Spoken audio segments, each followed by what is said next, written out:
Hello everyone, a very good evening to all of you. Welcome to your favorite batch for interview by Web Sankul Civil Engineering, that is Interview Guidance Batch 2025. ચાલો જલ્દીથી આવી જાઓ વિદ્યાર્થી મિત્રો. મારો અવાજ તમારા બધા સુધી પહોંચી રહ્યો છે? Audible, visible, properly? જલ્દીથી એકવાર ચેટ સેક્શનમાં જણાવી દો.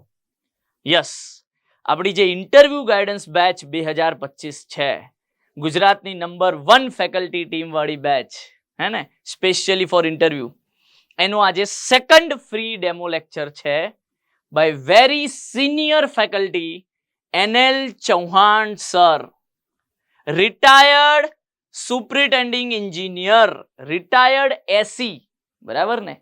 યસ, આ સરનું ઇન્ટ્રોડક્શન આપણે લોકોએ ઓરિએન્ટેશન સેશનમાં પણ એકવાર જોયું હતું, બરાબર છે? ફરી એકવાર જોઈ લઈએ, બરાબર છે? સર એસીના પોસ્ટ પરથી, એટલે એક્ઝિક્યુટિવથી બી ઉપરની પોસ્ટ કહેવાય, રાઈટ? એક્ઝિક્યુટિવને આપણે ક્લાસ 1 કહીએ, તો આ સુપર ક્લાસ 1ની જે પોસ્ટ છે, બરાબર, ત્યાંથી સર એ પોસ્ટ ઉપરથી રિટાયર્ડ થયેલા છે ઇરિગેશન ડિપાર્ટમેન્ટમાં. સરનો ટોટલ 37 યર્સનો એક્સપિરિયન્સ છે. ઓકે, કેનાલ, RBPH, બિલ્ડિંગ્સમાં, ક્વોલિટી કંટ્રોલમાં, એક્ઝિક્યુશન ઓફ વર્ક્સમાં, એન્ડ ખાસ ટ્રેનિંગ, ટેસ્ટિંગ, રિસર્ચ, આ ફિલ્ડમાં સરનો એક્સપિરિયન્સ છે. સરે 30 વર્ષ સુધી જેટલા પણ ડિપાર્ટમેન્ટના assistant engineer, deputy executive engineer અને એક્ઝિક્યુટિવ એન્જિનિયર જે સિલેક્ટ થઈને આવ્યા છે ડિપાર્ટમેન્ટમાં, એમને ટ્રેનિંગ આપી છે સરે 30 વર્ષ સુધી. 30 યર્સનો ટીચિંગ એક્સપિરિયન્સ ગવર્મેન્ટ ઓફિસર્સને ટ્રેનિંગ આપવાનો, બરાબર ને? ગવર્મેન્ટ ઓફિસર બનાવવાનો નહીં, ગવર્મેન્ટ ઓફિસર જે બનીને આવ્યા છે એમને ટ્રેનિંગ આપવાનો સરનો 30 વર્ષનો એક્સપિરિયન્સ છે, બરાબર છે?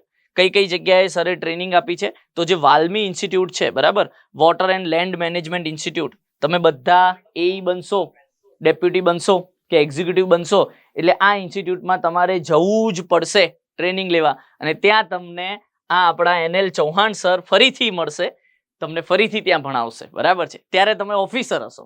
ઓકે, ત્યારબાદ જે GJTI છે, બરાબર ને, GWSSB નું આ ટ્રેનિંગ સેન્ટર છે, બરાબર ને, અહીંયા આગળ ગાંધીનગરમાં જ છે. ઓકે, ગુજરાત જલ સેવા ટ્રેનિંગ ઇન્સ્ટિટ્યૂટ, ત્યાં પણ સરે બધા એક્ઝિક્યુટિવને, આસિસ્ટન્ટ એન્જિનિયરને અને ડેપ્યુટી એક્ઝિક્યુટિવને ટ્રેનિંગ આપી છે. ઓકે, સરના 14 રિસર્ચ પેપર છે. ઓકે, અને જેમ આપણે વાત કરીએ એમ AE, DE અને એક્સિયનને ટ્રેનિંગ આપેલી છે. ત્યારબાદ સરનો એડિશનલ 9 યર્સનો એક્સપિરિયન્સ છે કન્સલ્ટન્સી ફર્મમાં. ઓકે, ડિપાર્ટમેન્ટમાંથી રિટાયર થયા પછી, ઓકે, જીઓટેકની કન્સલ્ટન્સી ફર્મમાં, કોન્ક્રીટની લેબમાં.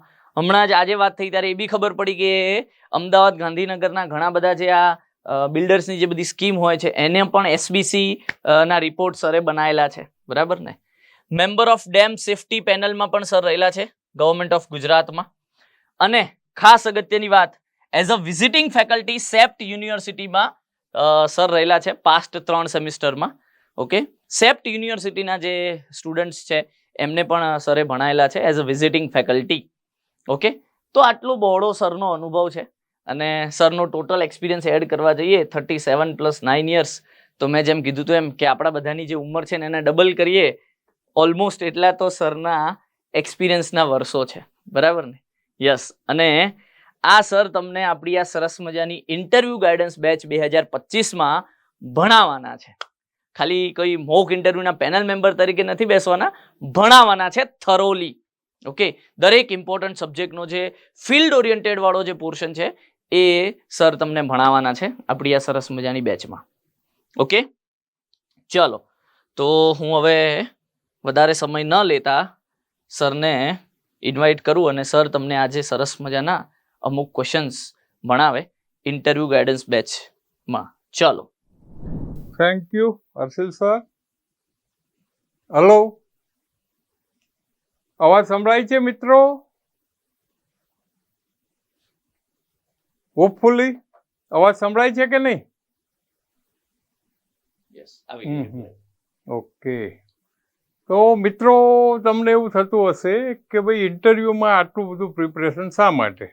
તો આગળ આપને તો ખ્યાલ જ છે કે એનું વેટેજ 50% તો છે જ. રિટર્નમાં તમે મહેનત કરી હવે એક જ ધક્કો મારવાનો છે થોડો આગળ, કારણ કે વેટેજ બંનેનું 50-50% છે. રિટર્નમાં આપણે વિચારી શાંતિથી લખી શકીએ છીએ. ઇન્ટરવ્યૂમાં થોડું આપણા ઘણા બધા ફેક્ટર કામ કરે છે. એમાં પહેલો ફેક્ટર છે આપણી પ્રિપરેશન. તો ઘણા બધા મિત્રો તમને પાસ્ટવાળા કહેતા હશે અનુભવથી કે આમાં તો અમુક વાર એમ કે નસીબ કામ કરી જશે, લક કામ કરે છે. બરાબર? ઓફકોર્સ મહેનત એ પ્રથમ છે, લક એ પણ એક પરિબળ તો છે જ, પરંતુ આપણે એના આધારે બેસી રહી શકીએ નહીં. Do you agree with me? બધા સંમત છો? જો સંસ્કૃતમાં એક શ્લોક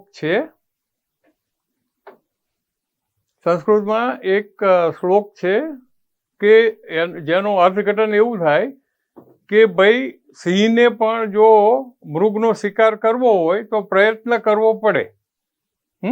એ સૂતેલા સિંહમાં મૃગ કોઈ દિવસ પ્રવેશ કરી શકતું નથી. નહીં સુપ્તસ્ય સિંહસ્ય પ્રવિશંતિ મુખે મૃગા.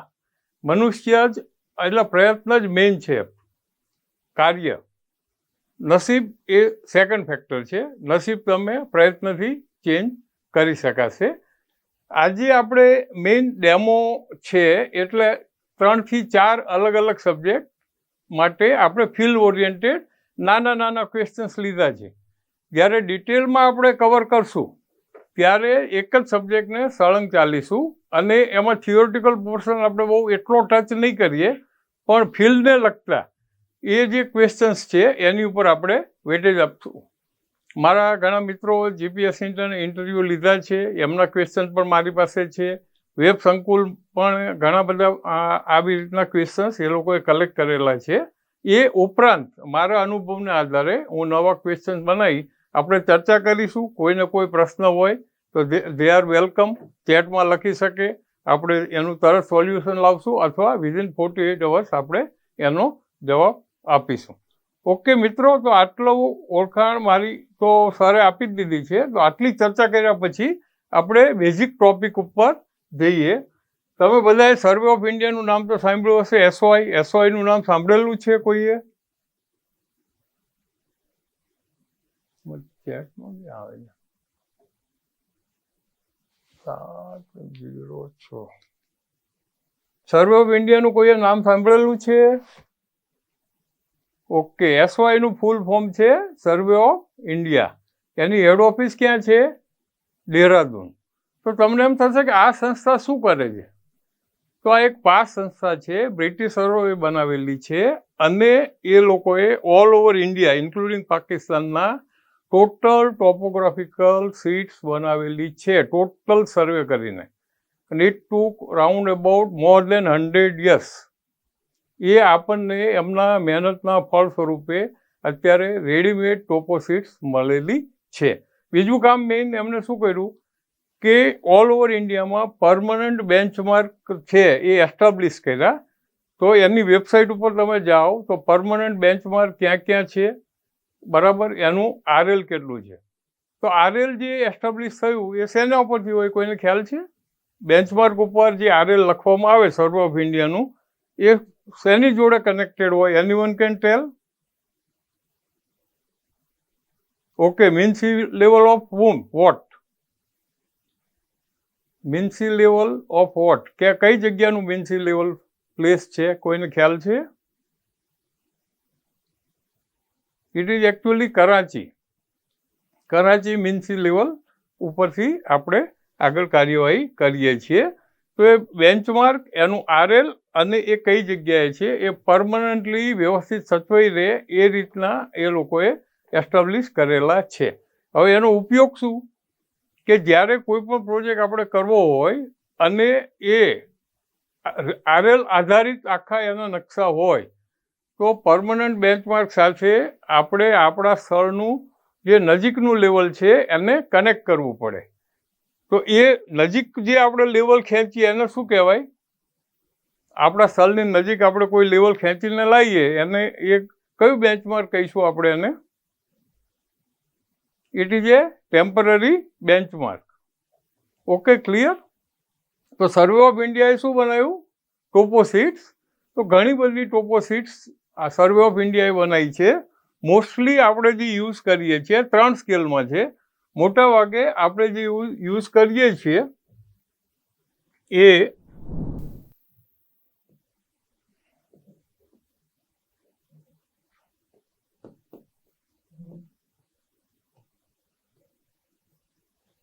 વન ઇન 50,000 સ્કેલની ટોપોશીટ્સ આપણે યુઝ કરીએ છીએ. ટોપોશીટનું બીજું નામ છે ટોપોગ્રાફિકલ શીટ ઓલ્સો. ટોપોશીટ્સમાં મેઇનલી શું હોય, જે આપણે સ્લાઇડમાં બતાવેલું છે કે ટોપોશીટ્સમાં મેઇન શું હોય, તો ખાસ તો contours. What is contour? Contour એટલે શું? એની આપણે ચેટને એમાં જવાબની રાહ જોઈશું તો આપણે બહુ કવર નહીં કરી શકીએ. આપણે આગળ વધીએ. એક જ લેવલની દરેક જે જગ્યાઓને કનેક્ટ કરવામાં આવે એ એનું કન્ટુર કહેવાય.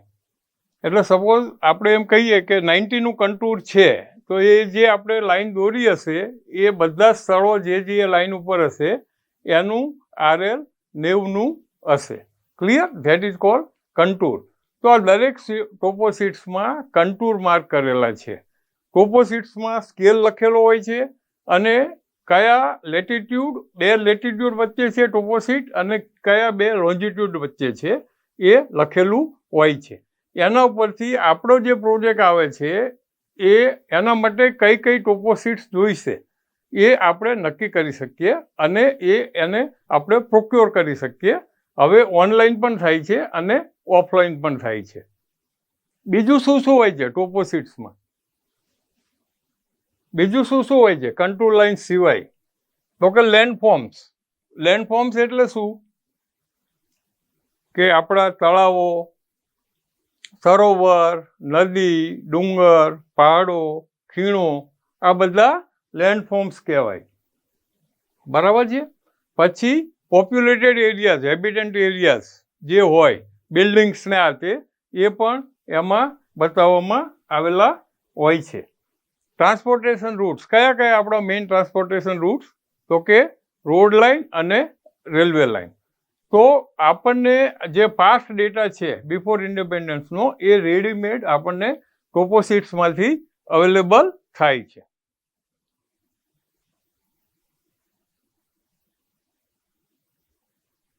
ઓકે. ધ્રુવ જોશીએ લખેલું છે, બંનેનું સાચું છે. ડીપી લખ્યું છે ઇક્વલ એલિવેશન. Very good. બરાબર, સરસ. ધ્રુવભાઈનો પણ જવાબ સાચો છે. Very good. સેમ એલિવેશનના પોઈન્ટને જોઈન કરતી લાઈન. Very good. ચાલો, થેન્ક યુ. તો આપણે હવે નેક્સ્ટ સ્લાઇડ ઉપર જઈશું.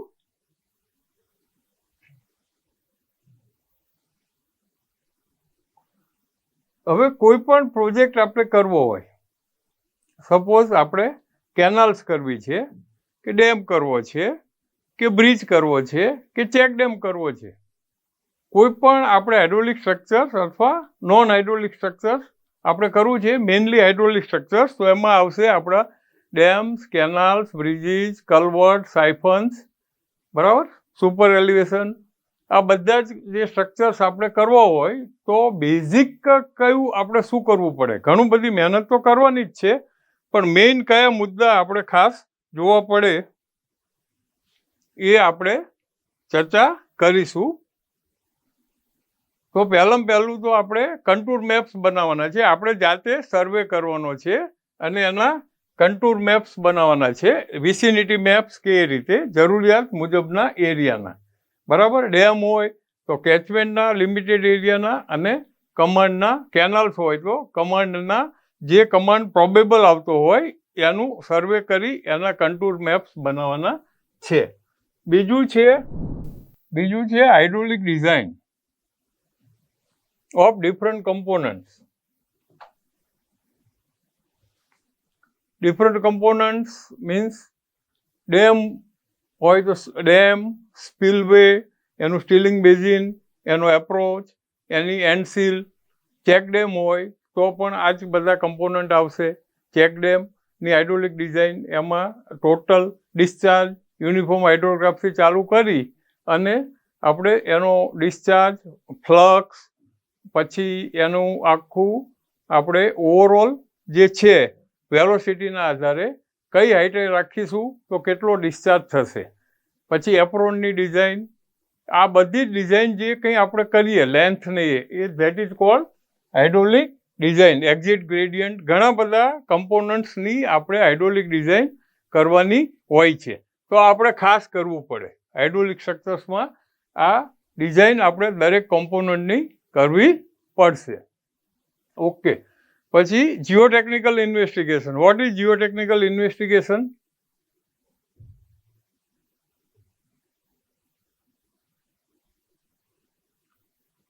જીઓટેકનિકલ ઇન્વેસ્ટિગેશન, જીઓટેકનિકના મિનિંગ આપણે શું કરીશું? ઓકે, એક ભાઈએ લખ્યું છે અબાઉટ સોઇલ.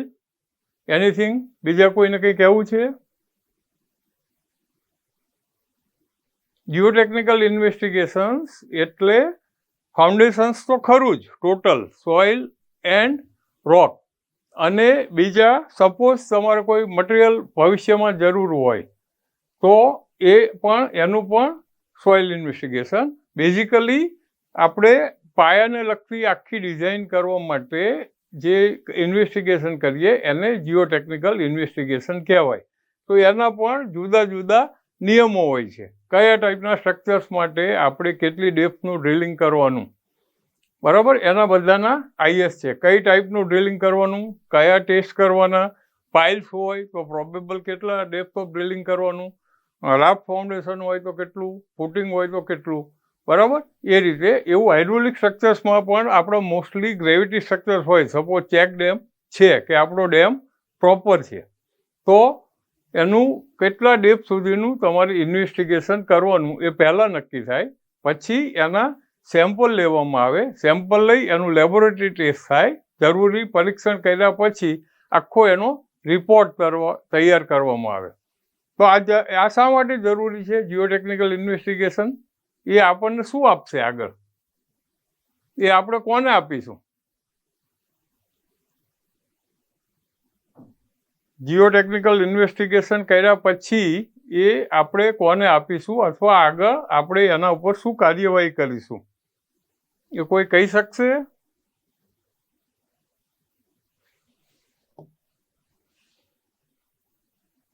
શું કરીશું આપણે આગળ? Okay, very good. ધ્રુવીન પટેલભાઈએ સારું લખ્યું છે. સ્ટ્રક્ચરલ એન્જિનિયરને આપીશું. એટલે એ શું કરશે? આપણી સ્ટ્રક્ચરલ ડિઝાઇન કરશે. એમાં એને કોઈ જરૂરિયાત હશે નાની મોટી જીઓટેકનિક ઇન્વેસ્ટિગેશનને લગતી, તો એ બેક રિફર કરશે અને જરૂરી કેલ્ક્યુલેશન જીઓટેકનિકલ ઇન્વેસ્ટિગેટર જોડે માગશે અને એ પોતે સ્ટ્રક્ચરલ ડિઝાઇન એની પૂરી કરશે. પછી આવશે આપણું મટીરિયલનું ઇન્વેસ્ટિગેશન. જે કામમાં આપણે મટીરિયલ વાપરવાના છીએ એ કામનું મટીરિયલ આપણને ક્યાંથી મળશે અને એની ક્વોલિટી શું છે, તો એ ઇન્વેસ્ટિગેશન આપણે કરવું પડશે. જ્યાં અર્ધન એમ્બેકમેન્ટ હશે ત્યાં બોરો એરિયાનું પણ આપણે ઇન્વેસ્ટિગેશન કરવું પડશે. કયા કયા ટેસ્ટ કરવાના, શું કરવાના, એ આપણે ડિટેલમાં લઈશું. આટલું પત્યા પછી શું થશે? લાસ્ટમાં કમ્પ્લીટ આ થયા પછી આપણો એક પ્રોજેક્ટ રિપોર્ટ તૈયાર થશે. પ્રોજેક્ટ રિપોર્ટમાં ઘણી બધી ડિટેલ આવે, પણ મેઇનલી આ 5 વસ્તુ તો આપણે કરવી જ પડે, ફરજિયાત. મિનિમમ આ 5 તો આપણે કરવી જ પડે. આટલું થયા પછી આપણું નેક્સ્ટ સ્ટેપ આવશે preparation of plans and estimate.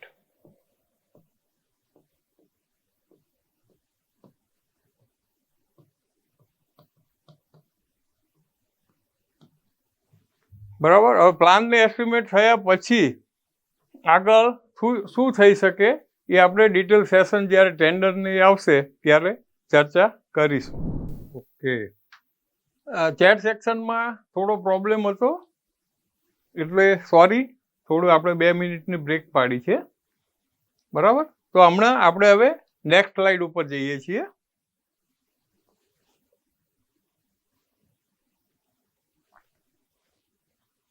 Question શું છે આપણો? સ્પિલવે પોર્શન જે છે એ કયા મટીરિયલનું બનાવવામાં આવે છે? બરાબર, મોટા ભાગના ડેમ્સની વાત છે, મોટા ભાગના, એમાં એક્સેપ્શનલ હોઈ શકે. ક્વેશ્ચન એ છે મોટા ભાગના ગુજરાતના ડેમમાં સ્પિલવે પોર્શન કયા મટીરિયલનું બનાવવામાં આવે છે? જવાબ તો નીચે છે જ, તમે સાથોસાથ વાંચી શકશો, વંચાતો જ હશે તમને. સ્પિલવે પોર્શન તો તમે બધા જ ફેમિલિયર છો, યુ આર ઓલ ગ્રેજ્યુએટ્સ, બરાબર છે. આપણે જે વોટર રિલીઝ કરીએ છીએ એને આપણે સ્પિલવે પોર્શન કરીએ છીએ. મોસ્ટલી એ ગેટેડ હોય છે સ્પિલવે પોર્શન. તો એમાં કયું મટીરિયલ હોય છે? બહારથી તમે જુઓ તો શું લાગે છે એમાં?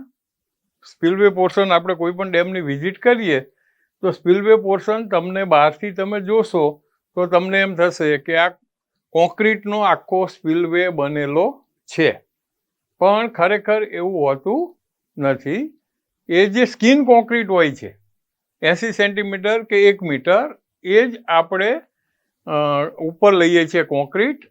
કોર પોર્શન, અંદરનો જે પોર્શન છે સ્પિલવનો, કે જેમાં મેજોરિટી ક્વોન્ટિટી આપણી યુઝ થાય છે, તો એ રેન્ડમ રબલ મેશનરીમાં બનાવવામાં આવે છે. રેન્ડમ રબલ મેશનરી વિશે આપને આગળ ખ્યાલ જ હશે, બરાબર, પણ એમાં એના સ્પેસિફિકેશન હોય છે અને એ મુજબ આખું કામ કરાવવાનું હોય છે. એમાં કયા વજનના પથ્થર મૂકવાના, કઈ ટાઈપનો મોટર વાપરવાનો, કઈ રીતે ખાંચવાનું, લાસ્ટમાં કયા ટેસ્ટ કરવાના, ગ્રાઉટિંગ ટેસ્ટ, આ તે ઘણા બધું હોય છે. તો એ ફોલો કરી અને આપણે અંદરનો કોર પોર્શન જે છે એ રેન્ડમ રબલ મેશનરીમાં બનાવીશું. તો હવે રેન્ડમ રબલ મેશનરીમાં શું શું વપરાય? તો એ આપણે એડ કરવું પડે મટીરિયલ્સમાં, બરાબર. તો સ્ટોન્સ. હવે કોન્ક્રીટ મોટરની પહેલા વાત કરીએ તો સિમેન્ટ અને ફાઇન એગ્રીગેટ તો જોઈએ જ. What is fine aggregate? Nut સેલમાં આપણે એને રેતી કહીએ છીએ, બરાબર, પણ એકચ્યુઅલી ટેકનિકલ નામ ફાઇન એગ્રીગેટ છે. રેતી સિવાય ક્રશ ફાઇન એગ્રીગેટ પણ હોઈ શકે, એ આપણે ડિટેલમાં પછી ચર્ચા કરીશું, બરાબર. પછી કોન્ક્રીટ જ્યારે આવે ત્યારે કોર્સ એગ્રીગેટ તો જોઈશે જ. આ સ્કિન કોન્ક્રીટ માટે છે અને પાણી તો જોઈએ જ હાઇડ્રેશન માટે. તો બેઝિકલી આપણે આટલી વસ્તુનો ઉપયોગ કરીએ છીએ.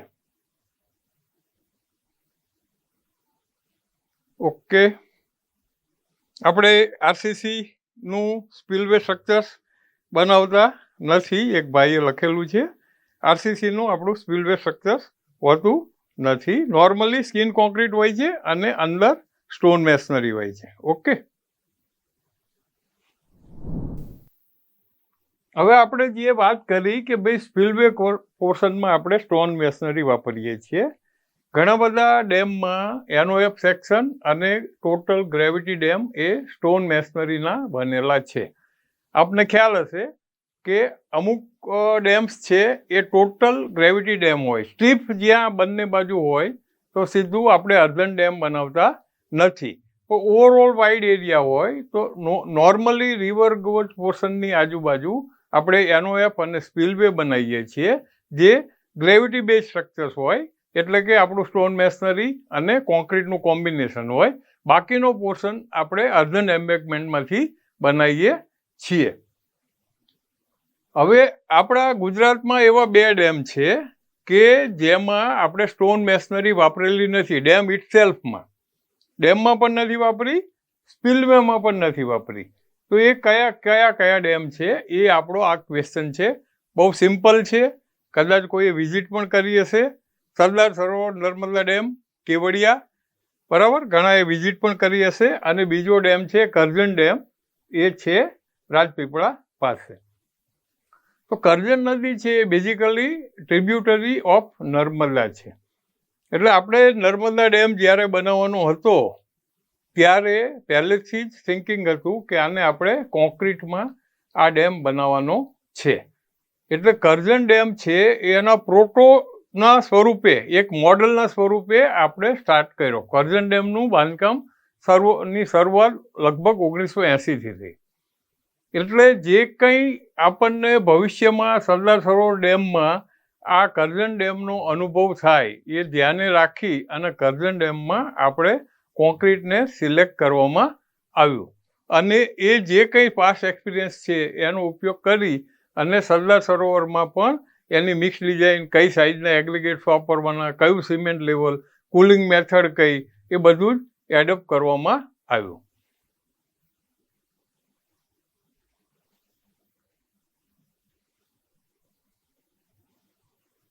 હવે ક્વેશ્ચન્સ ખાસ પહેલા શાંતિથી સમજજો. ક્વેશ્ચન શું છે? એસપીસી બે જે આપણે કાઢીએ છીએ એમાં મેં ફક્ત અત્યારે શિયર ક્રાઇટેરિયનનો ઉલ્લેખ કર્યો છે. ઓકે, એ નેક્સ્ટ ક્વેશ્ચન છે, પછી લઈએ. હવે અર્ધન એમ્બેકમેન્ટ છે એના માટે આપણે ખાસ કયા ટેસ્ટ કરવા પડે? તો પહેલું અર્ધન એમ્બેકમેન્ટ ક્યાં ક્યાં વપરાય? કોઈ કહી શકશે? અર્ધન એમ્બેકમેન્ટ ક્યાં ક્યાં આવે?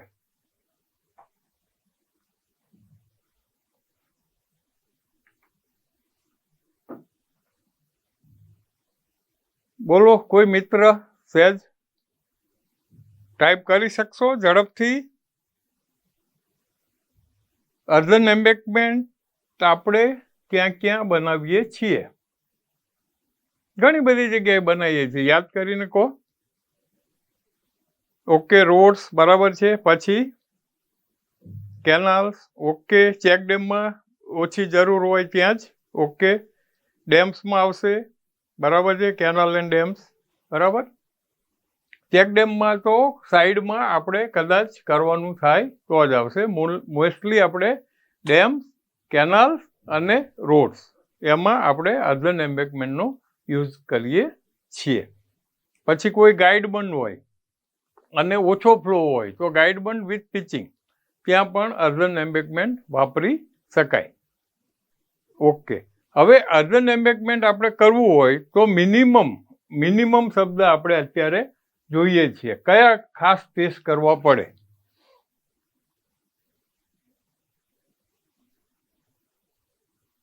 તમે આ બધા જ ટેસ્ટથી પરિચિત હશો, તમે અભ્યાસ કરેલો જ હશે સોઇલ મિકેનિક્સનો. કમસે કમ તમને નામ તો યાદ હશે જ, બરાબર છે.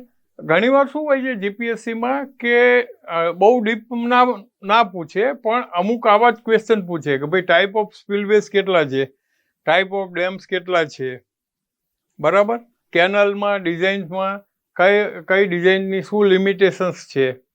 આ ટાઈપનું ઓવરઓલ જનરલ નોલેજ આપણું સબ્જેક્ટને લગતું પણ પૂછવામાં આવતું હોય છે કે ભાઈ ઇરિગેશન હતું તો તમે શું શું ભણ્યા, સોઇલ મિકેનિક્સમાં તમે શું શું ભણ્યા, શું શું કવર થયું, બરાબર. તો આપણને કમસે કમ આપણે સોઇલ મિકેનિક્સમાં કેટલા ટેસ્ટ ભણ્યા એના નામ તો આપણને આવડતા હોવા જોઈએ. ઓકે, તો અર્ધન એમ્બેકમેન્ટમાં આપણે મિનિમમ આટલા ટેસ્ટ તો કરવા જ પડશે. સીવ એનાલિસિસ, બરાબર.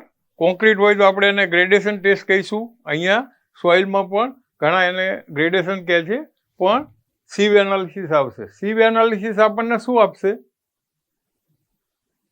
સીવ એનાલિસિસથી આપણને શું મળશે?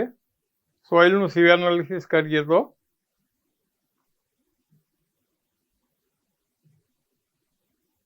થિયોરિટિકલ બેચમાં આપણને ભણાવવામાં આવ્યું હશે, બરાબર. Very good. ગ્રેડેશન મળશે. પછી બીજું શું મળશે?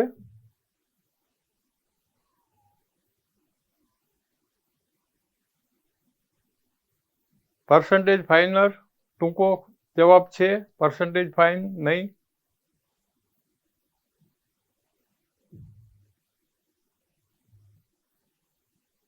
આપણને સોઇલના પ્રકાર મળશે, અલગ અલગ પ્રકારના સોઇલના ક્લાસિફિકેશન જેના આધારે થતું હોય છે, બરાબર. કમ્પોનન્ટ કયા કયા હોય સોઇલમાં? આપણે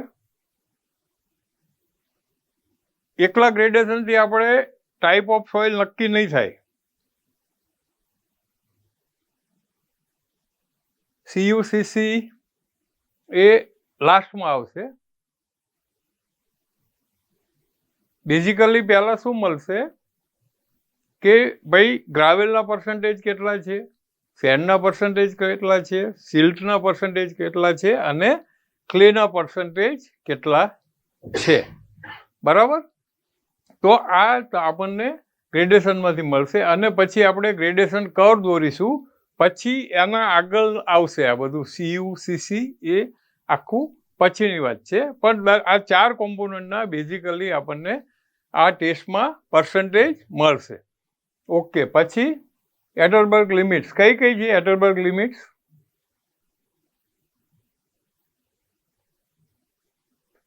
એડલબર્ગ લિમિટ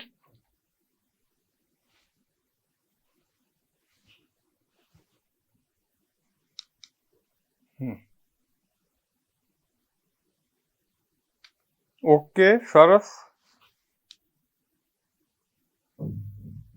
સારું, મિતભાઈ, વેરી ગુડ. LL છે આપણું, LP નથી. LL એટલે લિક્વિડ લિમિટ, પછી PL એટલે પ્લાસ્ટિક લિમિટ, SL એટલે શ્રિંકેજ લિમિટ. બરાબર. અને LL માઇનસ PL એટલે પ્લાસ્ટિસિટી ઇન્ડેક્સ. તો આ 3 વસ્તુ છે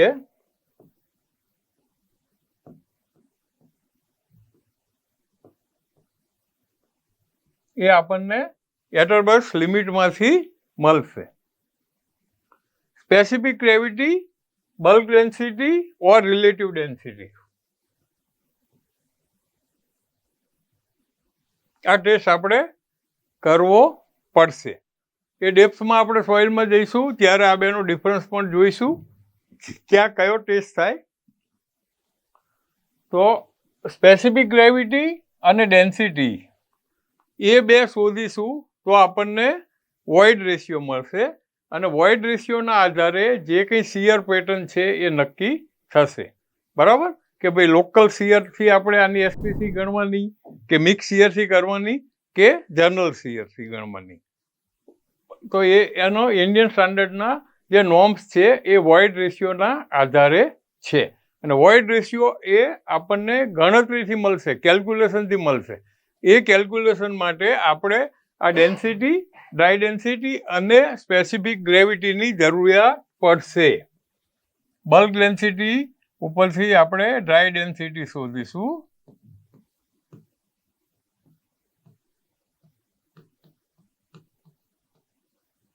ઓકે. એટલે એ SPC કેલ્ક્યુલેશનમાં વોઇડ રેશિયોના આધારિત શિયર પેટર્ન નક્કી થાય એટલે આ ટેસ્ટ કરવો પડે. વોટર કન્ટેન્ટ કોમન છે. પછી બોક્સ શિયર અને ટ્રાયક્સિયલ શિયર. આ આપણને શું આપશે? બોક્સ શિયર અને ટ્રાયક્સિયલ શિયર આપણને શું આપશે?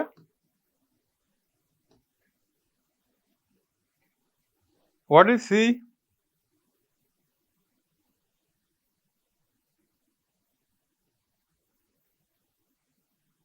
Okay. Shear strength of soil. What is C? Cohesion. Very good. અને what is phi? C એટલે cohesion. ઓકે. સંભળાય છે? તમે સહેજ લખતા જજો. C એટલે cohesion અને what is phi? Okay. Angle of internal friction. phi એટલે એંગલ ઓફ ઇન્ટરનલ ફ્રિક્શન. તો આ આપણા કહેવાય શિયર સ્ટ્રેન્થ પેરામીટર્સ. એ આઈધર આપણે બોક્સ શિયરથી શોધીશું અથવા ટ્રાયક્સિયલથી શોધીશું.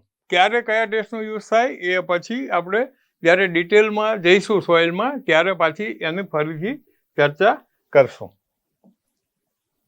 પ્રોક્ટર ટેસ્ટથી શું મળે? પ્રોક્ટર ટેસ્ટથી શું મળે અને એનો ઉપયોગ ક્યાં? એમ્બેકમેન્ટમાં.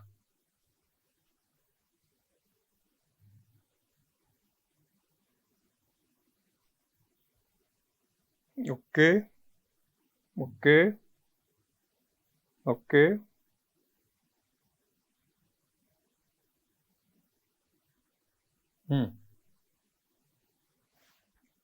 પ્રોક્ટર ટેસ્ટથી પ્રોક્ટર ટેસ્ટ છે એનાથી કોમ્પેક્શન ના મળે, પણ કોમ્પેક્શનની ફેનોમેના માટે આ ઉપયોગી ટેસ્ટ છે. બરાબર છે. બીજું Dhruv Joshi, okay. Optimum moisture, correct answer. આખો જવાબ થશે ઓપ્ટિમમ મોઇસ્ચર કન્ટેન્ટ. પ્રોક્ટરથી આપણને શું મળશે?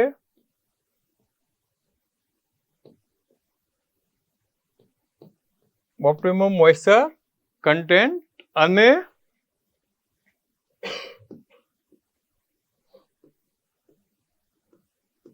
MDD, maximum dry density. તમે જે ક રાખો પ્રોક્ટરનો આપણે ભણવામાં આવેલો એ પછી ચર્ચા કરીશું. OMC અને મેક્સિમમ ડ્રાય ડેન્સિટી એ આપણને પ્રોક્ટરથી મળશે. એમ્બેકમેન્ટની હાઇટ મુજબનો આપણે પ્રોક્ટર ટેસ્ટ સિલેક્ટ કરવાનો થશે, લાઇટ કોમ્પેક્શન અથવા હેવી કોમ્પેક્શન. હવે ઇન્ડિયન સ્ટાન્ડર્ડ એક લખી લો. સોઇલમાં મોટાભાગના ઇન્ડિયન સ્ટાન્ડર્ડનો નંબર છે 2720. 2720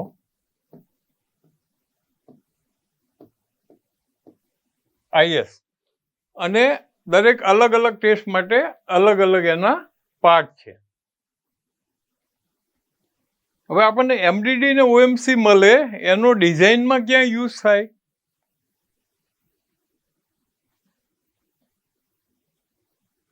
સ્લોપ સ્ટેબિલિટીની એનાલિસિસ જ્યારે આપણે કરીએ ત્યારે કઈ ડેન્સિટીનું મટીરિયલ તમે વાપરવાના છો એનું આપણને ખબર હોવી જોઈએ. એના ઉપરથી સ્લીપ સર્કલ આખું ડ્રો થયા પછી સ્લોપ સ્ટેબિલિટીની ડિઝાઇન ફાઇનલ કરવામાં આવે અર્ધન એમ્બેકમેન્ટની. એટલા માટે આ ટેસ્ટ ખાસ જરૂરી છે.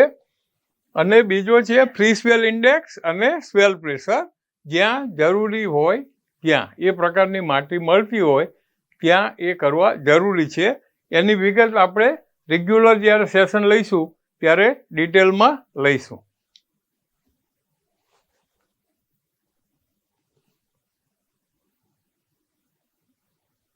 હવે ક્વેશ્ચન્સ ખાસ ટાઇટલ વાંચી લેજો પહેલા.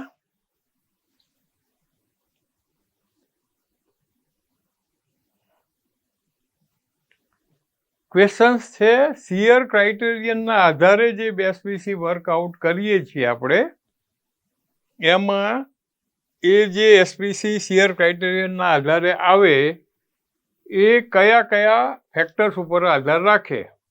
મેઇન ફેક્ટર્સ મેં અત્યારે અહીંયા લખેલા છે, બરાબર છે? તમારી સ્ક્રીન ઉપર મેઇન ફેક્ટર્સ આપણે લખેલા છે. શિયર ક્રાઇટેરિયનના આધારે જ્યારે આપણે SPC શોધતા હોય, તમે તરજાગી ફોર્મ્યુલા, સ્કેમ્પટન ફોર્મ્યુલા અને એ બધો જ અભ્યાસ કર્યો હશે. આપણે અત્યારે એકચ્યુઅલ પ્રેક્ટિસમાં ઇન્ડિયન સ્ટાન્ડર્ડ્સ છે એની ફોર્મ્યુલા ફોલો કરીએ છીએ અને એ મોટાભાગની એ ફોર્મ્યુલા છે એ તરજાગીની ફોર્મ્યુલાને અનુરૂપ છે. તો એ ફોર્મ્યુલા તમે આખી યાદ કરશો, ખાલી ફોર્મ્યુલા તમે યાદ કરશો તો બધા જ ફેક્ટર ઓટોમેટિક આવી જશે એમાં, બરાબર? એ ફોર્મ્યુલામાં બીટ્સ ઓફ ફૂટિંગ આવે છે, બરાબર? શેપ ફેક્ટર આવે છે એટલે શેપ ઓફ ફૂટિંગ આવી ગયું. ડેપ્થ ઓફ ફૂટિંગ આવે છે, ગેમા ડી, અને ટોટલ તમારું ઓવરબર્ડન પ્રેશર કેટલું છે તો ડીનો ઉપયોગ થાય છે એટલે ડેપ્થ ઓફ ફૂટિંગ આવી ગયું. શેપ ઓફ ફાઉન્ડેશન આવી ગયું, સાઇઝ ઓફ ફાઉન્ડેશન આવી ગયું. શેપ ઓફ ફાઉન્ડેશન, શેપ એટલે શું? સ્ક્વેર હોય તો શેપ ફેક્ટર અલગ હોય, રેક્ટેંગલ હોય તો એનો અલગ હોય, સ્ટ્રીપ હોય તો અલગ હોય. સાઇઝ ઓફ ફાઉન્ડેશન એ તમારું જે છે કે ભાઈ રેક્ટેંગલ હોય, સાઇઝ માનો કે 2 મીટર બાય 2 મીટર છે તો કે ભાઈ 2 બાય 3 મીટર છે. જેમ સાઇઝ તમારી ચેન્જ થશે એમ તમારી SBC ચેન્જ થશે. SBC છે એ એક ટેસ્ટ નથી જે આપણે ડિઝાઇન માટે SBC લેબોરેટરીમાં કાઢીએ છીએ, એ ડાયરેક્ટ ટેસ્ટ નથી. કોઈ મને એમ કહે કે આ 5 મીટર નીચે આ જગ્યાની મને SBC આપી દો તો એનો સીધો જવાબ આપણે આપી શકીએ નહીં. પહેલું તો આપણે પૂછવું પડે કે ભાઈ કયા સ્ટ્રક્ચર માટે છે, એની ટેન્ટેટિવ વિડ્થ કેટલી હશે, એ સાઇઝ શું હશે, સર્ક્યુલર હશે, સ્ક્વેર હશે, ટાઈપ ઓફ ફાઉન્ડેશન શું હશે, ફૂટિંગ છે, રાફ છે, એ બધું પૂછ્યા પછી તમે અલગ અલગ કોમ્બિનેશનની એસવીસી આપી શકો. સ્ટ્રક્ચર બદલાય, શેપ બદલાય તો આપણી એસવીસી ચેન્જ આવશે. તો એસવીસી એ પર્ટિક્યુલર સ્પોટની ફિક્સ હોતી નથી, એ આટલા ફેક્ટર ઉપર આધાર રાખે છે. શિયર સ્ટ્રેન્થ પેરામીટર્સ ફોર્મ્યુલામાં ક્યાં આવશે? સી અને ફાઈ. બરાબર. પહેલો ટર્મ શું છે તમારો ફોર્મ્યુલામાં?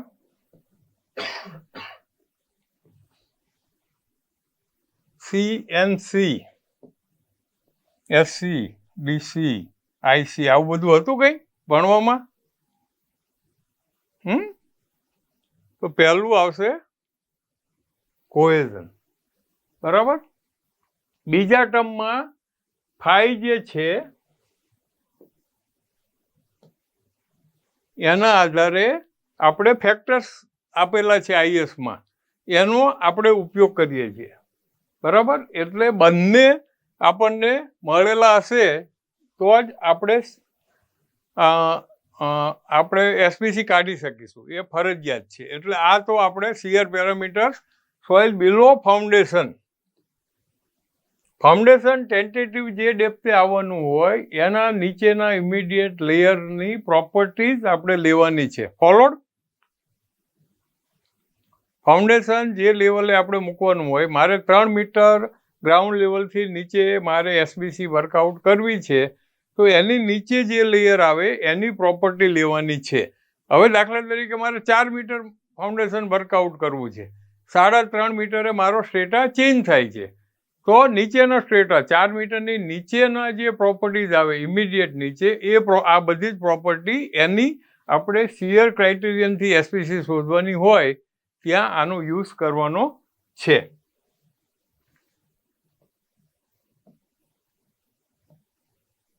આ મેં આપણે આગલા ક્વેશ્ચન્સમાં વાત કરી દીધી. ડ્રાય ડેન્સિટી અને સ્પેસિફિક ગ્રેવિટી ઉપરથી આપણને શું મળશે? Void ratio. વોઇડ રેશિયો મળ્યા પછી એની શિયરની પેટર્ન નક્કી થશે.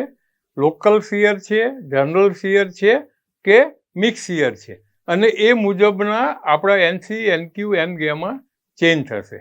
આ મેથડ આખી આઈએસમાં આપેલી છે. એટલે વોઇડ રેશિયો શોધવા માટે આપણે આ કરવું પડે. બીજું, ડેન્સિટી ઓફ સોઇલનો ઉપયોગ ક્યાં થશે?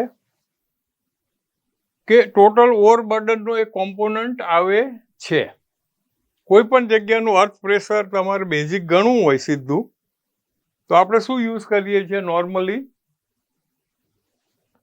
સપોઝ આ મારું ફાઉન્ડેશન છે અને આટલી અર્થવર્ક છે આપણું ઉપર,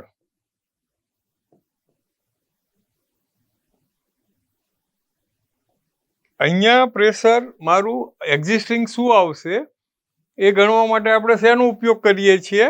એક તો આની હાઈટ વત્તા અર્થનું ગેમા બલ્ક. બરાબર.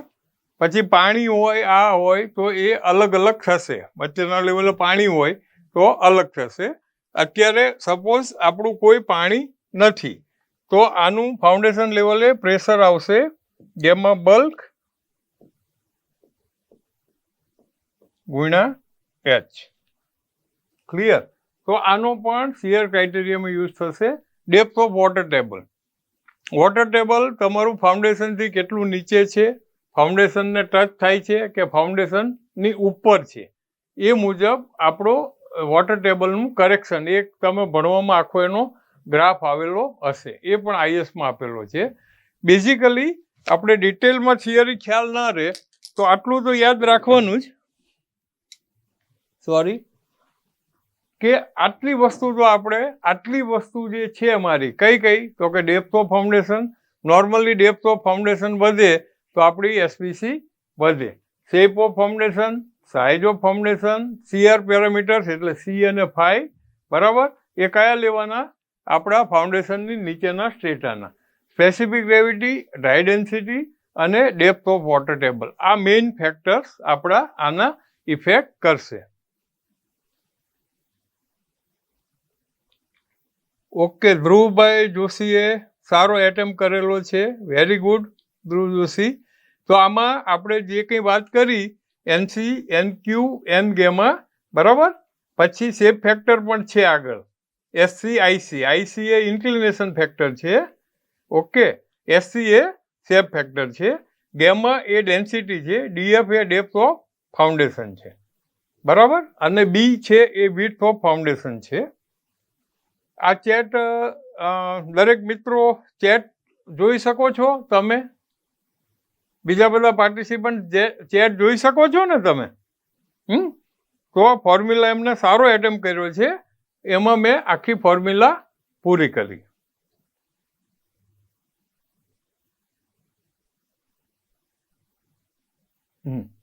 જીઓટેકનિકલ લેબમાંથી એસપીસી રિપોર્ટ આપવામાં આવે ત્યારે એ લોકો ઇન્વેસ્ટિગેશન ડેપ્થ કેવી રીતે લે છે. તો આમાં ક્લાયન્ટ છે એ ટેન્ટેટિવ ડેપ્થ આપે છે અથવા એને અમે ટેન્ટેટિવ લોડ માગીએ છીએ કે ભાઈ તમારે કેટલો લોડ કેટર કરવાનો છે. એ લોડ કેટર થાય એ મુજબના કોમ્બિનેશન સાઇઝ ઓફ ફૂટિંગ અને ડેપ્થ ઓફ ફૂટિંગના ગણવામાં આવે છે. ક્લિયર? બરાબર. ટોટલ લોડ જ્યારે ક્લાયન્ટને ખબર ના હોય કે આજુબાજુમાં શું છે અથવા ટેન્ટેટિવ મારું શું આવશે, ક્લાયન્ટ એમ કે ભાઈ 2 મીટર ડેપ્થે મારે એસપીસી જોઈએ છે, તો લેબોરેટરી શું કરશે? 1.5 મીટર ડેપ્થ, 2 મીટર ડેપ્થ અને 2.5 મીટર ડેપ્થે આપશે, વત્તા સાઇઝ ઓફ ફૂટિંગ બેરી કરશે કે ભાઈ 1.5 by 1.5 metre, 2 by 2 metre, 2.5 by 2.5 metre, બરાબર. એમાંથી સ્ટ્રક્ચરલ એન્જિનિયર પોતે નક્કી કરશે કે કયું ફૂટિંગ મારે એડોપ્ટ કરવું. તો એ કયા આધારે નક્કી કરશે સ્ટ્રક્ચરલ એન્જિનિયર? કારણ કે હી નોઝ કે એનો ટોટલ લોડ કેટલો આવશે at foundation. Not only static, પણ એના પણ આખા કેલ્ક્યુલેશન હોય છે, બરાબર. કઈ મલ્ટી સ્ટોરી છે, શું છે, અર્થક્વેક ઉમેરવાનો નહીં, વિન્ડ, એ બધું ડિટેલમાં છે. પણ સ્ટ્રક્ચરલ એન્જિનિયરને ખબર છે કે મારા ફાઉન્ડેશન ઉપર કેટલો લોડ આવશે અને આ એસપીસી મને કેટર કરી શકશે કે નહીં. એટલે આવા અલગ અલગ કોમ્બિનેશનનું એક ટેબલ આપવામાં આવે છે. ફિક્સ કોઈ એક ડેપ્થ કે એક સાઇઝ માટે લેબોરેટરી આપતી નથી. ક્લિયર? ક્લિયર મિસ્ટર એમ? ઓકે, આગળ વધીએ.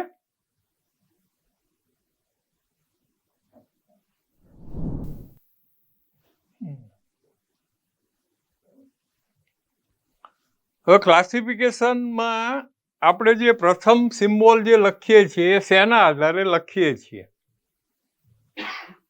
બરાબર. પ્રથમ સિમ્બોલ નોર્મલી કયો હોય છે? ઓર્ગેનિક ને બાદ કરતા પ્રથમ સિમ્બોલ મોટે ભાગે કયો હોય છે? આપણો 2 અક્ષરનો સિમ્બોલ હોય છે ક્લાસિફિકેશનમાં, બરાબર. તો એમાં પહેલા લેટરની માટેની જ આ સ્લાઇડ છે. ક્લિયર? હા. તો પહેલો લેટર આપણો જી આવશે, એસ આવશે, એમ આવશે કે સી આવશે? એમ એટલે સિલ્ટ, સી એટલે ક્લે. ઓકે. તો આ સેલ્ફ એક્સપ્લેનેટરી સ્લાઇડ છે. શાંતિથી પહેલા એકવાર વાંચી લો, પછી હું તમને સમજાવું.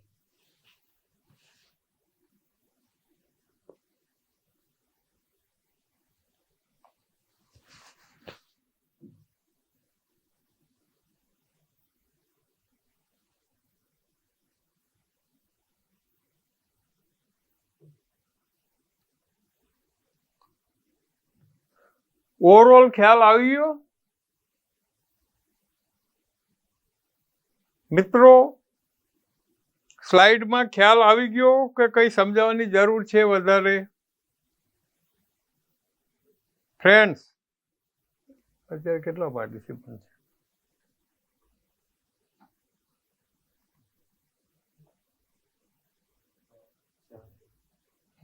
70 કે ઓનલી 17?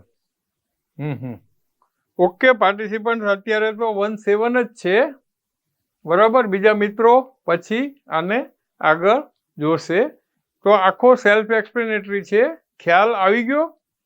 બેઝિકલી આપણે શું કીધું? ગ્રેડેશન ટેસ્ટમાં આપણે પર્સન્ટેજ શોધીએ છીએ, ગ્રાવેલ, સેન્ડ, સિલ્ટ અને ક્લે. હવે આપણે આગળ શું કીધું કે ગ્રાવેલ અને સેન્ડ એ કોર્સ મટીરિયલ કહેવાય, અને સિલ્ટના પર્સન્ટેજ વત્તા ક્લે. આ ફાઇન મટીરિયલ છે. ગ્રાવેલ અને સેન્ડના પર્સન્ટેજનો ટોટલ કરવાનો અને સિલ્ટ અને ક્લેના પર્સન્ટેજનો ટોટલ કરવાનો. આ સમ જે છે એ equal to or more than 50. Equal to શબ્દ ઇમ્પોર્ટન્ટ છે. આ ઇન્ડિયન એન્જિનિયરિંગ સર્વિસ જે સેન્ટ્રલની લેવાય એમાં આ પૂછવામાં આવે છે ઘણીવાર કે ભાઈ એક્ઝેક્ટ 50% સરવાળો હોય તો તમે શેમાં ગણશો, આગળનો સિમ્બોલ શું આવશે? તો એક્ઝેક્ટ 50 અથવા 50થી વધારે હોય તો તમારો પહેલો સિમ્બોલ જી કે એસ આવે, સરવાળો ગ્રાવેલ પ્લસ સેન્ડનો. હવે 50થી વધારે હોય એ કેસમાં આગળ શું જોવાનું કે કઈ વસ્તુના પર્સન્ટેજ વધારે છે. હવે ગ્રાવેલ સપોઝ 35% છે અને સેન્ડ એસ છે એ 20% છે, તો સરવાળો 55% થયો, પણ ગ્રાવેલની બહુમતી છે એટલે સિમ્બોલ આપણો જી આવશે. ક્લિયર? હવે આ જે સમ છે સિલ્ટ વત્તા ક્લે, બરાબર છે, એ 50થી વધારે હોય, અહીં મોર દેન છે, બરાબર. તો આ બેમાંથી એક સિમ્બોલ આવશે, પણ એ સિમ્બોલમાં આપણે બહુમતી જોવાની નથી. જેમ ગ્રાવેલ સેન્ડમાં આપણે બહુમતી જોઈ એવું બહુમતી અહીંયા જોવાની નથી. તો એ સિમ્બોલ આપણે શેના પરથી લઈએ છીએ? તો તમે એક એ લાઈન જેવું ભણ્યા હશો. તમે પ્લાસ્ટિસિટી ઇન્ડેક્સ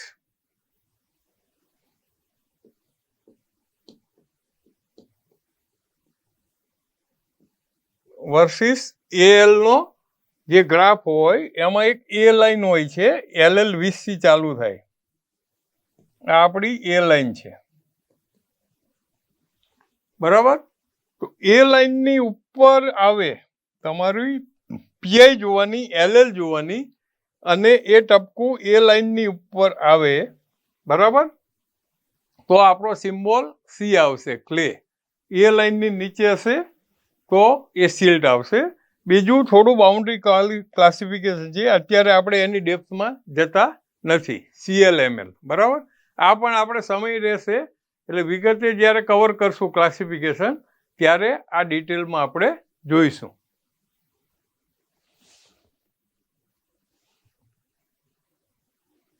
હવે અમુક ક્વેશ્ચન્સ છે પ્રાઇમરી, એ ટેન્ડર ખરીદી અથવા કામ ડિપાર્ટમેન્ટમાં જે કરવામાં આવે તો મોટા ભાગના કામ આપણે ટેન્ડર પ્રક્રિયાથી કરીએ છીએ. તો એના પણ અમુક ક્વેશ્ચન્સ હોય છે ડિપાર્ટમેન્ટના કામકાજને લગતા, કે what is administrative approval, what is technical sanction, notice inviting tender શું છે, બરાબર. તો હવે સરકારે શું નક્કી કર્યું છે કે ભાઈ ઈ ટેન્ડરિંગથી કાર્યવાહી કરવી, ટ્રાન્સપરન્સી રહે, પારદર્શિતા રહે, જેમ મને એમ એ જળવાય એના માટે ઈ ટેન્ડરિંગની પદ્ધતિ અપનાવવામાં આવી છે. તો અત્યારના નોર્મ્સ મુજબ 5 લાખ કે તેથી ઉપરના બધે જ કામ છે એમાં ઈ ટેન્ડરિંગ ફરજિયાત છે. ફિઝિકલ ફોર્મના ટેન્ડર ચાલતા નથી. ઈ ટેન્ડરિંગને શું છે એ આપણે વિગતે જોઈશું જ્યારે એ ટોપિક કવર કરવાનો આવશે ત્યારે.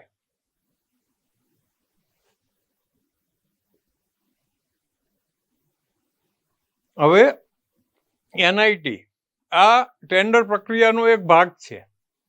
એનઆઈટીનું ફૂલ ફોર્મ શું છે?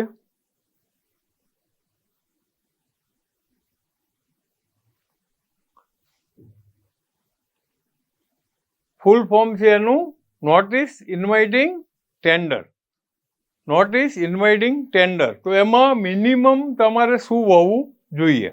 પેપરમાં તમે ટૂંકી આનાથી બનાવીને આપી શકો, પણ જે ટેન્ડર સાથે હોય અને ઈ ટેન્ડરિંગમાં જે આપણે એજન્સીને આપવાની હોય બહાર પાડવા માટે, તો એમાં મિનિમમ આટલી વસ્તુ દર્શાવેલી હોવી જોઈએ કે કઈ પદ્ધતિથી ઓફર કરવામાં આવે છે, કે ભાઈ B1 B2 ટેન્ડર છે, લમસમ છે, બોલ ટેન્ડર છે, બરાબર.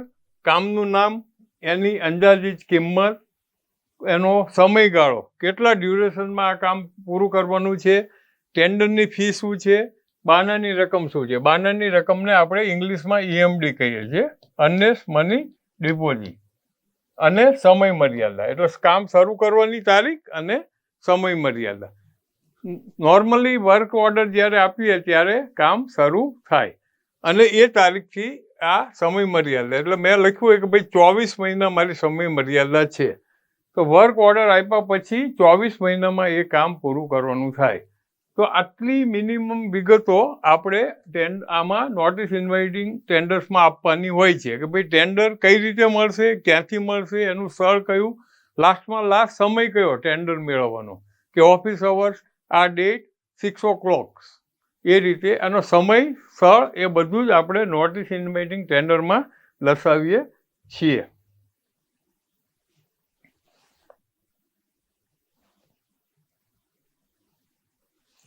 અમુક ક્વેશ્ચન્સ છે.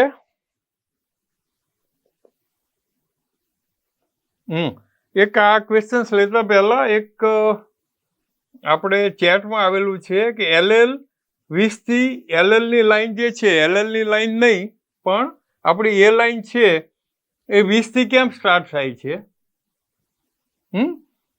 તો આપણે અહીંયા જ હું તમને બતાવી દઉં.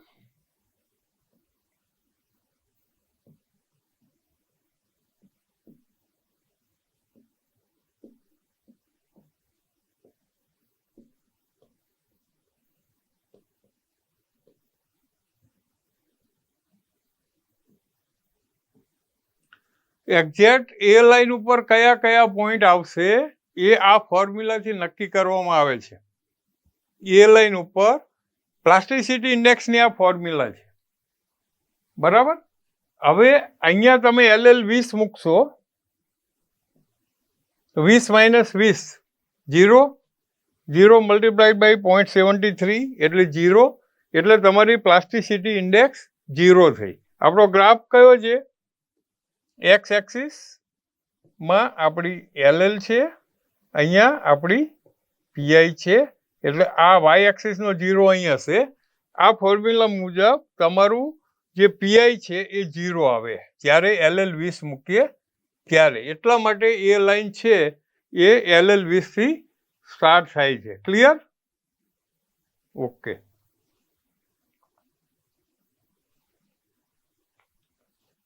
ઓકે મિત્રો, બીજા 1-2 ક્વેશ્ચન્સ છે, આપણે કન્ટિન્યુ રાખવું છે કે પૂરું કરીએ?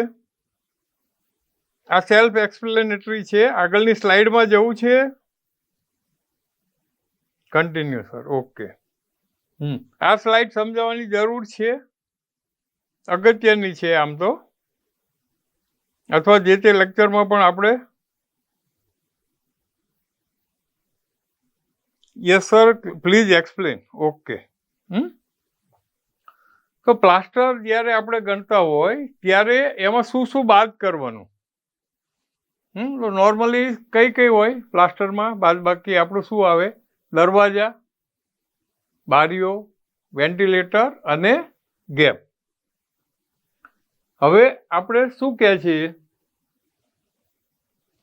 ઓપનિંગ. આ બધી જ આપણી ઓપનિંગ કહેવાય. 0.5 કે તેથી નાની હોય ઓપનિંગ. આ એરિયા છે, 0.5 મીટર સ્ક્વેર ક્ષેત્રફળની વાત છે, સ્ક્વેર છે અહીંયા. ત્યારે કોઈ પણ ડિડક્શન કરવાનું નથી. ક્લિયર? પછી 0.5 થી ઉપર અને 3 સુધી હોય તો એક જ વાર ઓપનિંગ કરવાનું. તમારો એક દરવાજો છે તો એને બંને સાઈડ પ્લાસ્ટર હોય તો પ્લાસ્ટરનું બાદબાકી દરવાજા માટે એક જ તરફની કરવાની, બરાબર. અને જે 3 સાઈડનું પ્લાસ્ટર હોય સીલ અને જામનું એ આપણે ઉમેરવાનું નથી. એ જ રીતે બારીનું ઓપનિંગ 3 થી નીચે હોય તો આપણે એ જે એક જ તરફથી બાદ કરવાનું છે, અને 4 સાઈડ જે છે ટોપ, બોટમ અને 2 સાઈડ એનું પ્લાસ્ટર ઉમેરવાનું નથી. આ એસ્ટિમેટ વખતે પણ આપણે ધ્યાન રાખવાનું છે અને જ્યારે મેજરમેન્ટ રેકોર્ડ કરીએ ત્યારે પણ ધ્યાન રાખવાનું છે. અને 3 મીટર સ્ક્વેરથી ઉપર હોય તો બંને સાઈડથી બાદ કરવાનું અને એની જે 4 સાઈડ કે 3 સાઈડ જે પ્લાસ્ટર આપણે લગાડ્યું હોય એ એડ કરવાનું. ક્લિયર કે હજુ વધારે જોઈએ છે?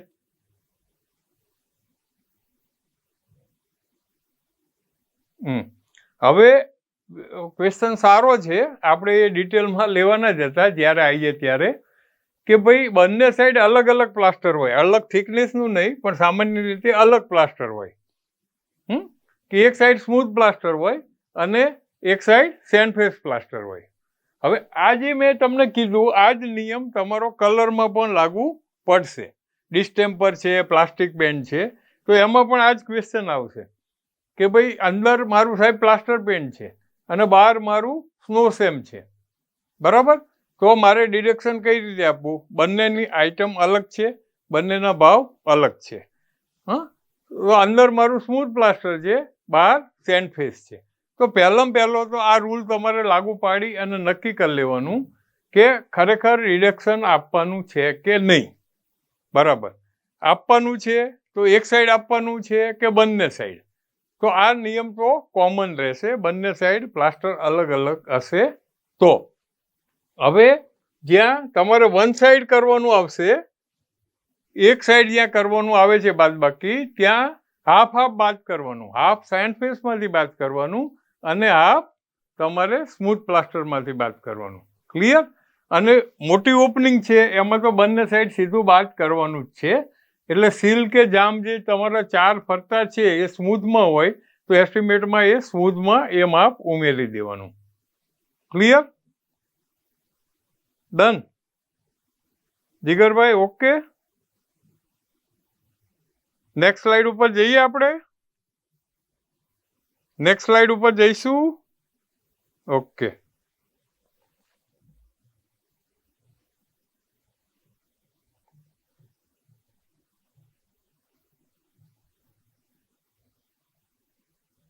આ ક્વેશ્ચન થોડો પાર્ટિસિપન્ટ ઉપર હું છોડું છું, અધૂરો જવાબ છે, બરાબર? ક્વેશ્ચન શું છે કે ઇક્વલ વોલ્યુમ નો એક ક્યુબ હોય, એક એમ ક્યુબનો એક ક્યુબ હોય અને ઇક્વલ વોલ્યુમ 1 મીટર ક્યુબનો સ્ફિયર હોય, તો સરફેસ એરિયા કોનો વધારે હોય? તો 1 મીટર ક્યુબનો ક્યુબ હોય જેની ત્રણેય side 1 metre by 1 metre by 1 metre હોય, તો એનો સરફેસ એરિયા કેટલો થશે? ક્યુબને 6 સાઈડ હોય તો એનો સરફેસ એરિયા શું થશે? 1 નો 1 મીટર સ્ક્વેર એટલે 6 નો કેટલો થશે? 6 મીટર સ્ક્વેર. બરાબર છે? ઓકે. હવે પહેલાનો જવાબ શોધવા માટે તમારે પહેલા તો વોલ્યુમ ઓફ સ્ફિયરની ફોર્મ્યુલા ખબર હોવી જોઈએ. આ ફોર્મ્યુલાનો યુઝ કરવાનો. આની સામે તમારે 1 લખવાનું, કારણ કે આપણું વોલ્યુમ 1 છે. 1 લખ્યા પછી તમારે આર શોધવાનો. What is R? અને એ આરનો તમારે અહીંયા યુઝ કરવાનો છે 4πr²માં.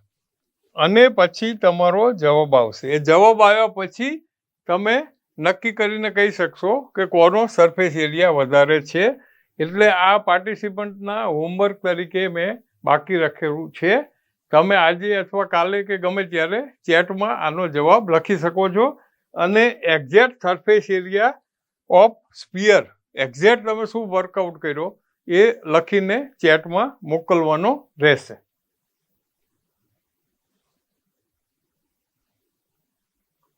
ઓકે મિત્રો, આ લાસ્ટ સ્લાઇડ છે આપણી.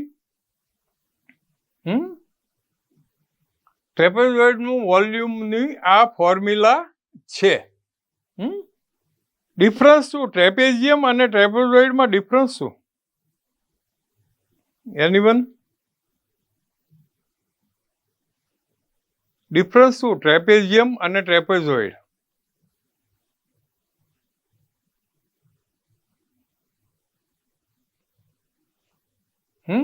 ગૂગલમાંથી શોધીને જરા ચેટમાં લખી શકશો નેક્સ્ટ ટાઈમ, અથવા હર્ષિલ સર જોઈ લેશે. આ ફોર્મ્યુલા અત્યારે યાદ રાખવાની છે. આનો યુઝ ક્યાં થાય? મેઇન તો આ ફોર્મ્યુલાનો આપણે યુઝ ક્યાં કરીશું? તો આપણું એક તો ફૂટિંગ,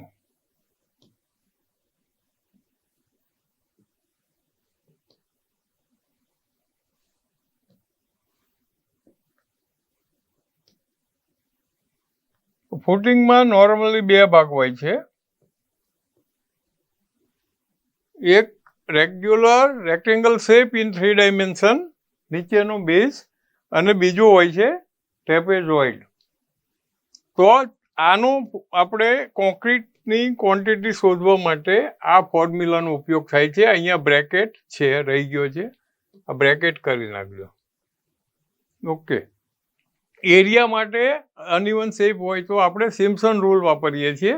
એ પછી આપણે રેગ્યુલર લેક્ચરમાં કવર કરીશું. ઓકે, થેન્ક યુ મિત્રો. કોઈ પણ ક્વેશ્ચન્સ હોય તમે ચેટમાં જણાવજો, આપણે એનો જવાબ આપવા પછી પ્રયત્ન કરીશું.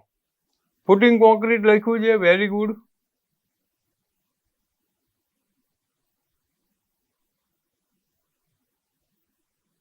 ઇન્ટરવ્યુમાં આપણે જેટલો એક્સપિરિયન્સ વધારે શો કરીએ એટલું ડીપમાં ઇન્ટરવ્યુ જાય છે. સાચી વાત છે, પ્લસ માઇનસ હોઈ શકે, પણ ઇન્ટરવ્યુમાં તમારે એ એક્સપિરિયન્સ જ શો કરવાનો કે જે તમને મોસ્ટ કોન્ફિડન્ટ હોય અને વધારેમાં વધારે જે કામ કર્યું હોય. બરાબર. બેઝિકલી તમે બી કર્યા પછી ઇન્ટરવ્યુ આપવા જાઓ છો એ વચ્ચેના ગાળામાં તમે શું કર્યું અને એને લગતા પ્રશ્નો સ્ટાર્ટિંગમાં આવશે. બરાબર. તમે પ્રાઇવેટમાં હશો એ રીતે આવશે, તમે એમઈ કર્યું હશે તો એ રીતે આવશે, તમે ગવર્મેન્ટમાં હશો તો એ રીતે આવશે. બરાબર. એક ડિપાર્ટમેન્ટમાં હશો અને બીજા ડિપાર્ટમેન્ટમાં તો એ પણ એ રીતના ક્વેશ્ચન્સ આવશે.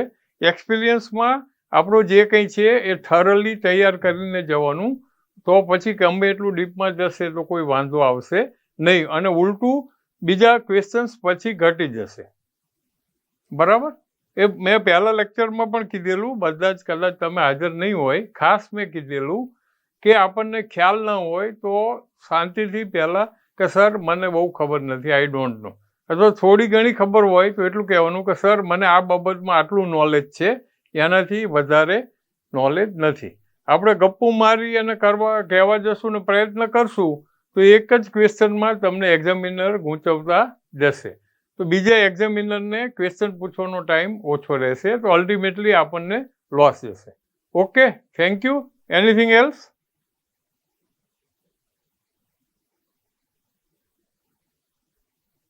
વેલ્યુએશન ફિલ્ડનું આપણે જે તે વખતે એસ્ટિમેટિંગ કોસ્ટિંગ લઈશું ત્યારે આપણે વેલ્યુએશન ફિલ્ડનું કવર કરીશું કે એમાં કઈ કઈ મેથડ છે અને કઈ કઈ રીતે વેલ્યુએશન થઈ શકે. બરાબર. શહેરી પ્રોપર્ટીનું શું થાય, જંત્રી શું છે, વોટ ઇઝ વોટ. બરાબર. એક્ઝેક્ટ વેલ્યુએશનનું જ્યારે આપણે એસ્ટિમેટિંગ કોસ્ટિંગના લેક્ચર્સ કવર કરશું ત્યારે આપણે એને ડિટેલમાં લઈશું. ઓકે જીગરભાઈ,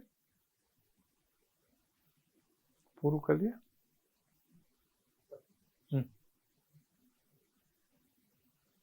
થેન્ક યુ વેરી મચ. કોઈ પણ ક્વેશ્ચન્સ હોય તમે ચેટમાં છોડી શકો છો. બરાબર. આપણી ઇન્સ્ટિટ્યૂટ અમને પાસ ઓન કરશે અથવા સ્ટ્રેટ વે એ લોકો પણ જવાબ આપશે. આભાર.